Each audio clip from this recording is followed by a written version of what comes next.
नमस्कार दोस्तों, बहुत बहुत स्वागत है आपकी अपनी चैनल मार्केट भविष्य पे। उम्मीद करता हूं आप सभी अच्छे होंगे।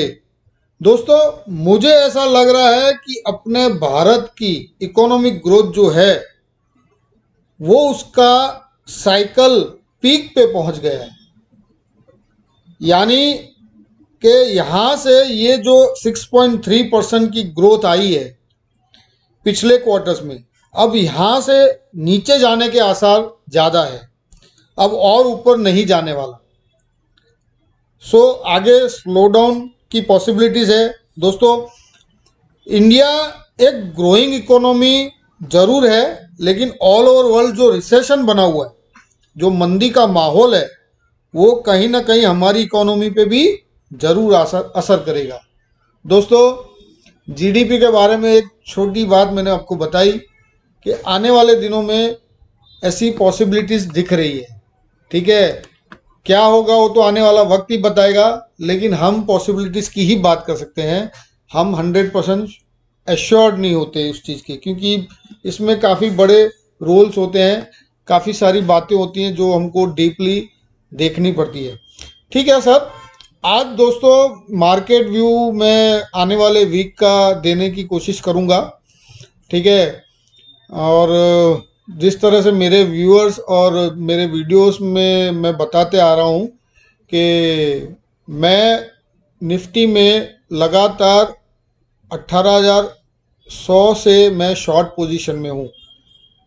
हालांकि मार्केट एक तरफा रैली की है, ठीक है, काफ़ी बुलिश एरिया में है, तो यहाँ मैं आप लोग को अभी ऐसा तो नहीं बोल सकता कि यहाँ से बड़ी मंदी होगी, लेकिन हम सिंक्रोनाइज करने की कोशिश करेंगे काफ़ी सारी बातें, ताकि हमको आने वाले हफ्ते का व्यू मिल सके सही से। तो दोस्तों, आज एक और टॉपिक बात करूंगा कि ट्रेडर्स के लिए मेन बात क्या होती है। जो छोटे छोटे ट्रेडर्स हैं, हमारे जैसे आप, मैं, काफ़ी सारे ट्रेडर्स हैं, जो नए जुड़े हैं, जो पुराने हैं, उनकी बात कर रहा हूँ मैं। जो बड़े इन्वेस्टर्स हैं, जो बड़े प्लेयर्स हैं, उनकी बात नहीं है।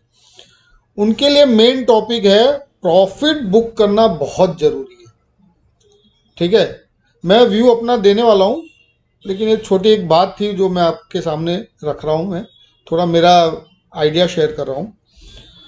तो प्रॉफिट बुक करना इस मार्केट में बहुत ज़रूरी है फॉर ट्रेडर्स।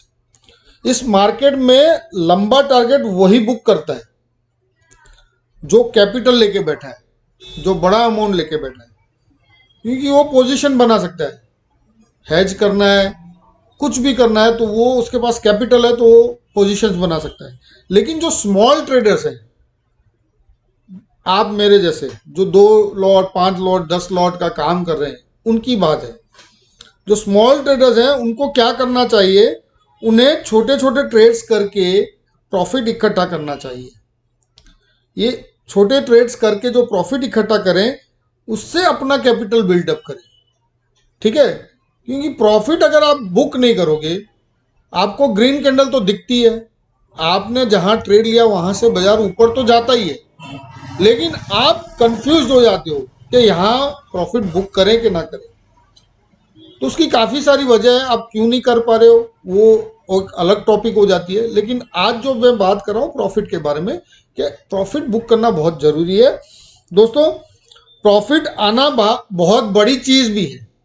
अगर प्रॉफिट आपको मिल रहा है तो उसको बुक करना जरूरी है, और आना भी जरूरी है। इससे क्या है, हमारा अपना कन्विक्शन बढ़ता है। एक ट्रेडर का कन्विक्शन बढ़ रहा है तो उसकी हिम्मत बढ़ती है। 99% लोग लॉस क्यों करते हैं, क्योंकि वो प्रॉफिट बुक नहीं कर पाते। दोस्तों, तो आप लोगों को ट्रेडिंग के लिए एक फिक्स स्ट्रेटेजी बनानी है, बहुत जरूरी है। वही आपको कामयाबी दिलाएगी, अदरवाइज आदमी बैठे रह जाता है। प्रॉफिट आता है लेकिन बुक कर नहीं पाता। एनीवेज, तो ये एक छोटी बात थी जो मुझे बतानी थी। आज हम डेटा एनालिसिस करेंगे, FIIs, DIIs, प्रो, क्लाइंट, सबके बारे में देखेंगे। तो डेटा एनालिसिस अगर देखें तो क्लाइंट्स जो है वो लोग जबरदस्त बुलिश है। ठीक है, तो उन्होंने स्टॉक फ्यूचर्स लॉन्ग किए हैं लगभग 12,588 कॉन्ट्रैक्ट्स। उन्होंने इंडेक्स फ्यूचर्स भी लॉन्ग किए हैं लगभग 32,021 कॉन्ट्रैक्ट्स। इंडेक्स कॉल्स भी लॉन्ग किए हैं 1,60,190 कॉन्ट्रैक्ट। इंडेक्स पुट सोल्ड किए, वो भी एक बुलिश ही हुआ, सोल्ड किया यानी बाजार को ऊपर जाना है तभी वो पुट सेल किया होगा, तो वो 1,24,603 कॉन्ट्रैक्ट्स। तो गाइस क्लाइंट ओवर बुलिश है, क्लाइंट ने काफ़ी सारी लॉन्ग पोजीशन बनाई है। तो गाइस एक नेगेटिव फैक्टर है मार्केट के लिए, एक बियरिश सिग्नल दे रहा है। सो ये इंडिकेट कर रहा है एक अच्छी गिरावट की आने वाले कुछ सेशंस में। एक तो फैक्टर हम बात कर रहे हैं, क्या होगा वो तो हम रूबरू देखेंगे। अब उसकी जगह हम अगर FIIs की बात करें तो stock futures sold net quantity 24,905 contracts. Index sold net quantity 21,038 contracts. ध्यान से सुनिए, सोल्ड किया है, सेल किया उन्होंने, ठीक है। Index call also sold 72,765 contract. और इंडेक्स पुट नेट बॉट, अभी यहाँ पे उन्होंने पुट बाय की है, तो इसका मतलब वो मार्केट, उनको लग रहा है कि मार्केट यहाँ से गिरेगा, या वो सेल करके पोजीशन बना के बड़ा अमाउंट का लिक्विडिटी प्रेशर बना के वो गिरा रहे हैं। तो उनका जो नेट बॉट पुट्स का है, इंडेक्स पुट का है, वो 55,407 कॉन्ट्रैक्ट है।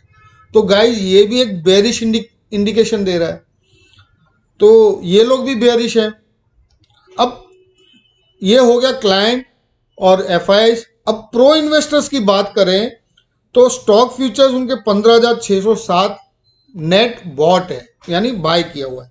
इंडेक्स जो है, इंडेक्स फ्यूचर्स वो 8,873 नेट बॉट है।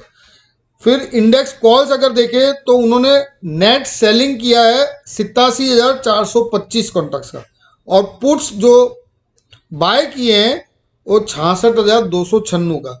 तो सो ये भी लगभग बेयरिश ही है, और इन्होंने काफ़ी सारी पोजीशन हेज की हुई है। तो ये थोड़ा कंफ्यूज्ड है, लेकिन इनका ओवरऑल अगर रेशियो निकालें तो ये भी बेयरिश है। तो हमारे पास क्लाइंट बुलिश है, FIIs बेयरिश है, प्रो इन्वेस्टर्स भी बेयरिश है।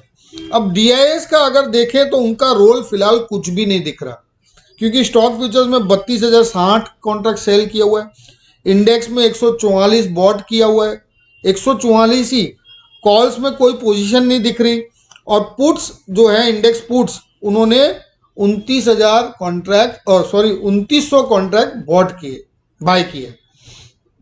तो ये भी थोड़ा बहुत बियरिश है।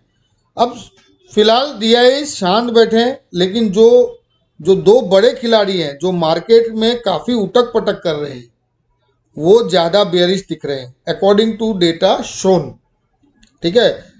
तो अभी डेटा पोजीशन को देखते हुए मार्केट फिलहाल सेल ऑन राइज का दिख रहा है। तो ये हो गया गाइस डेटा एनालिसिस।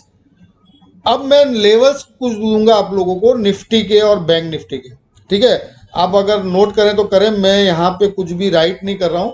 थोड़ा अगर वीडियो ध्यान से ना सुना हो तो दोबारा इस वीडियो को ज़रूर सुने, ठीक है। मैंने अपनी कोशिश बताई है कि भाई मार्केट का आगे सिनेरियो कैसा रह सकता है। बैंक निफ्टी हमको स्पॉट का मैं लेवल बता रहा हूँ, एक SL बता रहा हूँ शॉर्ट्स के लिए, जिनको भी शॉर्ट करना है उनके लिए मैं SL बता रहा हूँ। 43,260 43,260 एक ऐसा लेवल है, ऐसा भाव है, इसके अगर ऊपर अगर मार्केट निकल जाता है तो आपको अपनी शॉर्ट पोजीशन काट लेनी है। ध्यान से सुनिए, 43,260 का लेवल आपका SL रहेगा। और सेम निफ्टी के लिए 18,758 18,758 ये भी एक SL का काम करेगा।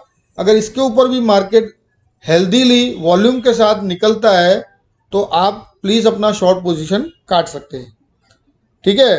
तो और नीचे हम टारगेट्स अगर मैं तो बेयरिश हूँ, मैं आप लोगों की बात कर रहा हूँ, अगर आप लोग ने शॉर्ट पोजीशन बनाई है तो 42,900 बैंक निफ्टी के अंदर ब्रेक होता है तो इंट्राडे के अंदर 42,600 तक बैंक निफ्टी जा सकता है। और 18,640 निफ्टी ब्रेक करता है तो वो 18,546 और नीचे और एक लेवल है 18,440। ये हो गया एक दो दिन 3 दिन के सेशन के लिए, ठीक है। तो ये मैंने आपको लेवल्स बता दिए।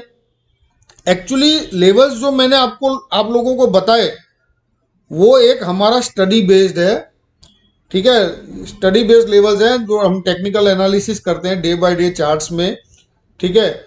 वो उसके बेस पर मैं बता रहा हूँ और थोड़ा बहुत मैं डेटा एनालिसिस और इन सब चीज़ों को सिंक्रोनाइज करके मैं आपको बता रहा हूँ। तो देखो डेटा जो है ना पूरी दुनिया देखती है डेटा को, ठीक है। तो कभी भी इन डेटास को देख के ट्रेड ना ले, ये सिर्फ और सिर्फ हमारे आने वाले नेक्स्ट डे या फिर कुछ ट्रेडिंग सेशंस में मोमेंटम कैसा रहेगा वो अंदाजा देता है। इस पे आंख बंद कर भरोसा नहीं किया जा सकता। ओनली डेटा एनालिसिस पे आप ट्रेड ना बनाएं, ठीक है।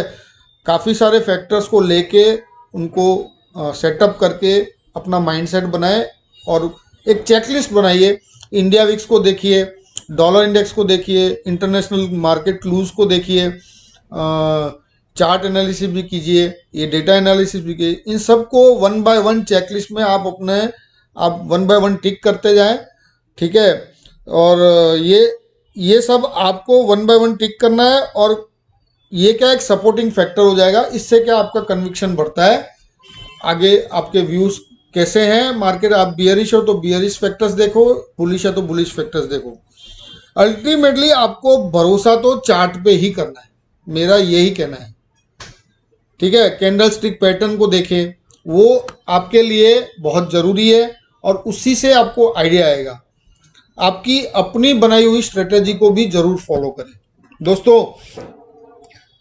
कुछ लोग क्या होता है, देखो मार्केट का एक कॉमन प्रोडक्ट मैं आपको बता दूं। इस मार्केट का एक कॉमन प्रोडक्ट है जो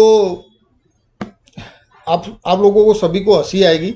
मैं इस प्रोडक्ट का नाम दूंगा दुख, ठीक है। ये प्रोडक्ट का नाम है दुख, क्योंकि जो बाय करते हैं उनको प्रॉफिट हुआ और सेल कर दिया है क्या, सेल किया फिर मार्केट वहां से ऊपर बढ़ गया तो बोले दुख हो रहा है यार, हम लोग थोड़े और खड़े रहते तो ज़्यादा प्रॉफिट होता। सेल किया, नीचे प्रॉफिट बुक किया, ठीक है, और मार्केट ब्रेक क्रैश हो गया नीचे तो भी दुख कि यार खड़े होते सौदा लेके तो और प्रॉफिट होता था।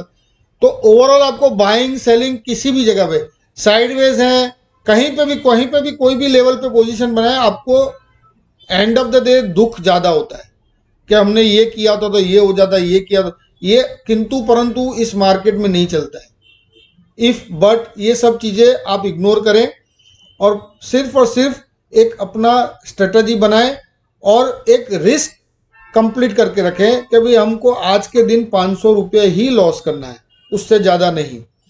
तो उससे क्या होगा, आप नेक्स्ट डे के लिए प्रिपेयर्ड हो जाओगे, आप नेक्स्ट ट्रेड के लिए। और लॉस अगर होता भी है तो उसको सेम डे कवर मत करो, ठीक है। तो गाइस देखिए दोस्तों, कभी भी बिना नियम बनाए बाजार में उतरना एक मूर्खता कहलाएगी। फूल्स नेवर मेक मनी और वाइज नेवर लूज मनी। तो वाइज बनिए, फूल्स मत बने, किसी की बातों में मत आए। सो दोस्तों, मैंने आपको निफ्टी के लेवल्स बता दिए, बैंक निफ्टी के लेवल्स बता दिए। मैं एक और चीज़ दिखाता हूँ, शायद अगर आपको इसका नॉलेज है तो। ज़्यादातर मैंने देखा है लोग कैंडल स्टिक पैटर्न्स को ही ध्यान से देखते हैं और उसी पे एनालिसिस करते हैं, लेकिन कभी कभी हमको ये हाइकिन ऐश, ये इस चीज़ को भी देखना ज़रूरी है। ये क्या होता है सर, हाइकिन में ये जो कैंडल स्टिक्स होती है ना, जब मार्केट बुलिश होता है ना तो इसकी जो विक होती है ऊपर साइड ही होती है। देखो जितना भी ये बुलिश ट्रेंड है आप देख रहे हैं ना, इसकी ज़्यादातर इसकी विक जो होती है ऊपर, अपर शेडो होता है ऊपर ही होता है, नीचे शेडो बहुत मुश्किल से बनता है। यहाँ बना है लेकिन ये एक ही स्टिक है जो जिसमें बना है, लेकिन ज़्यादातर देखिए यहाँ पे भी देखे अभी का जो ट्रेंड चल रहा है आप देख रहे हैं ना, ये जितनी भी, मैं एक बार जूम कर देता हूँ ताकि आपको क्लियर दिखे। हाँ, अब ये जितनी भी देखो ये कैंडल स्टिक्स है ना, ये तो यहाँ पे जो अपर शेडो है वो ऊपर की तरफ है, यानी ये क्या इंडिकेट करता है, मार्केट अभी बुलिश ट्रेंड में है, मार्केट तेज है, लॉन्ग पोजीशन बनाए रखें, ठीक है। और जब भी गिरावट देता है ये एक डोजी बना के देता है, डोजी इसको रिवर्सल बोलते हैं हैकिन में, ठीक है। तो इस चीज को आप नोट करें, देखो यहाँ डोजी बना, ठीक है, मार्केट रिवर्स हुआ, यहाँ डोजी बना, मार्केट करेक्ट हुआ, यहाँ पे भी देखो ये हैमर बना, ठीक है, इधर देखिए क्लियर कट हैमर है, तो यहाँ से भी मार्केट बड़ी गिरावट दे दी। तो निफ्टी के अंदर एक रिवर्सल इंडिकेशन दे रहा है हैकिन, ठीक है। तो मैं ये सब काफ़ी चीज़ें देखता हूँ और उसके बाद ही मैं अपने ट्रेड्स लेता हूँ। तो आप लोग भी थोड़ा बहुत ऐसा स्टडी करें, ठीक है। मेरे पास इतना वक्त नहीं है कि मैं आपको ज़्यादा कुछ सिखा पाऊँ, लेकिन गाइडेंस दे सकता हूँ कि आप ऐसा करें। अगर कुछ क्वायरीज है तो मुझे पूछ सकते हैं, मैं ज़रूर आपको रिप्लाई देने की कोशिश करूँगा। तो दोस्तों आने वाला सेशन हो सकता है मोटा मोटा ये लोग मार्केट को थर्सडे तक टांग सकते हैं, लेकिन फिर तो इसको गिरावट देनी है, ठीक है। मैं ओवरऑल बियरिश हूँ, 99% मार्केट का टॉप लग चुका है, लेकिन अगर और लंबी मंदी मैं आपको गाइड करूंगा 18,130 के नीचे क्लोजिंग आने के बाद ही होगी। फिलहाल अपना टारगेट 546 है निफ्टी के अंदर, 18,546 नीचे के लिए, और ऊपर तो मैंने बताया अगर 758 यानी 758 ब्रेक होता है, 18758, तो वो ऊपर की रैली दोबारा करेगा। तो गाइस ये था आज का वीडियो। सो दोस्तों आज बस इतना ही, जल्द मिलूंगा एक और वीडियो के साथ। वीडियो अगर पसंद आया तो लाइक देना मत भूलिए। समझ आया है वीडियो में कुछ बातें जो मैंने डिस्कस की वो अगर सही से समझ में आई है तो प्लीज़ लाइक देना मत भूलिए, ठीक है। चैनल अभी तक सब्सक्राइब नहीं किया तो प्लीज़ सब्सक्राइब कीजिए और अपने फ्रेंड्स, फैमिली और रिलेटिव्स में शेयर जरूर कीजिए। दोस्तों फिर मिलेंगे। जय माता जी, जय हिंद।